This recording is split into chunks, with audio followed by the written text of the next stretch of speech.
Forgiveness is important. We all know that. It's been the focus of countless books, sermons, and TED Talks. But you know what we don't talk enough about? Boundaries. So, what are boundaries?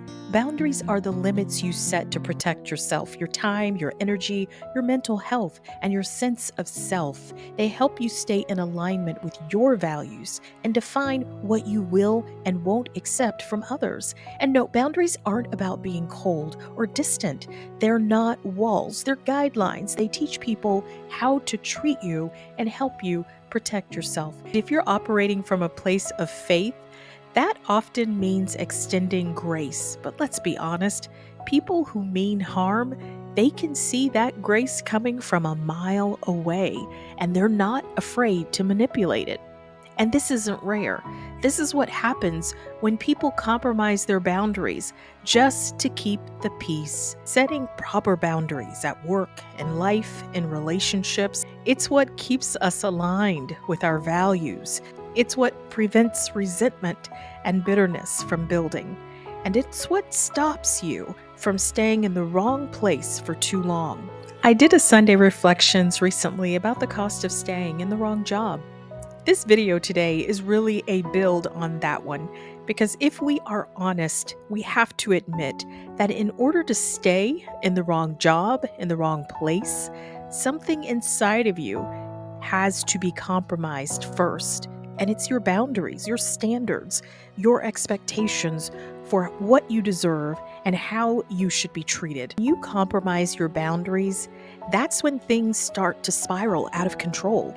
It may not feel like it at first. In fact, sometimes you're just trying to be flexible. You're trying to be a team player and give people the proverbial benefit of a doubt.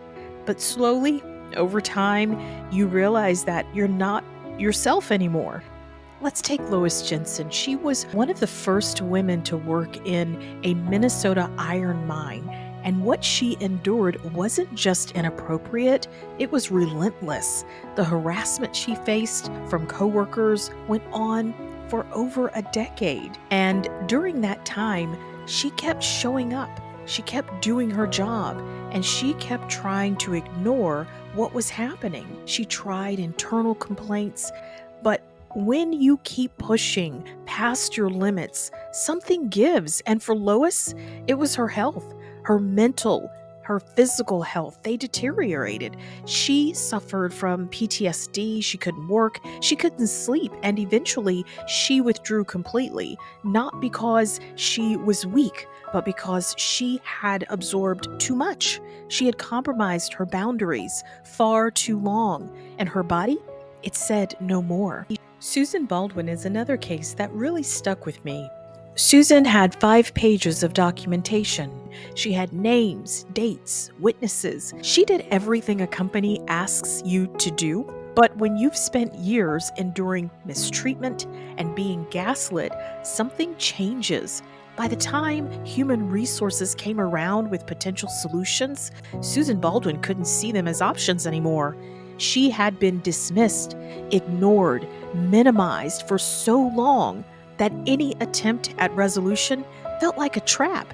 She became guarded, suspicious. She was even unwilling to compromise, because when you've been silenced for too long, protecting yourself can start to feel like the only power you have left. That's why I created these videos, not just to talk about the law, but to talk about life, to talk about what it means to reclaim your power, to show that if you feel worn down, you're not broken, you're not dramatic, you're not too sensitive, you're probably someone who's been holding too much for too long. So no, today's inspiration isn't about forgiveness. That can come later. Today is about setting your boundaries, because without boundaries, forgiveness, it just becomes another way, another excuse to let people treat you poorly. Boundaries say, I matter. Boundaries say, this is not okay. Boundaries say, you don't have to understand it for me to honor it. So if you're stuck in a job where you're shrinking yourself just to survive, it's time to check your boundaries. And if you haven't seen my videos on Susan Baldwin or Lois Jenson, I encourage you to check them out. Both of those stories are important lessons because they show just how important it is to find balance and protect your boundaries before you end up compromising your well being and losing yourself.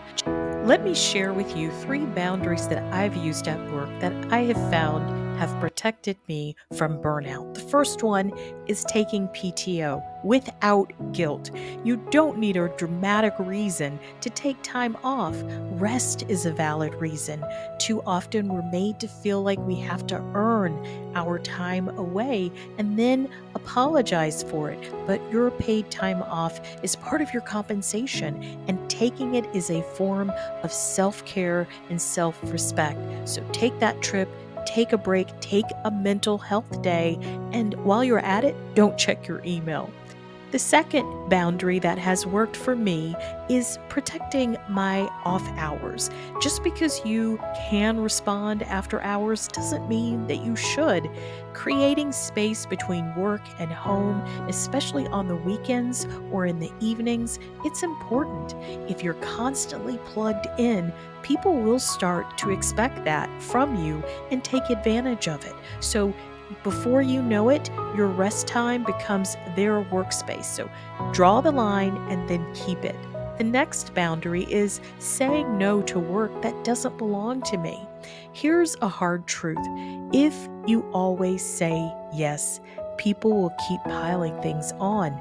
Sometimes it's okay to say yes depending on the project and what you're trying to achieve, where you are in your career. But if you always say yes, your excellence, your work that you do, can become something that is taken for granted. There are definitely more boundaries I use in my own life, but I wanted to keep this Sunday Reflections video short, just enough to inspire you to protect your well-being as you head into the week ahead. Thanks so much for watching, and I'll see you in the next video.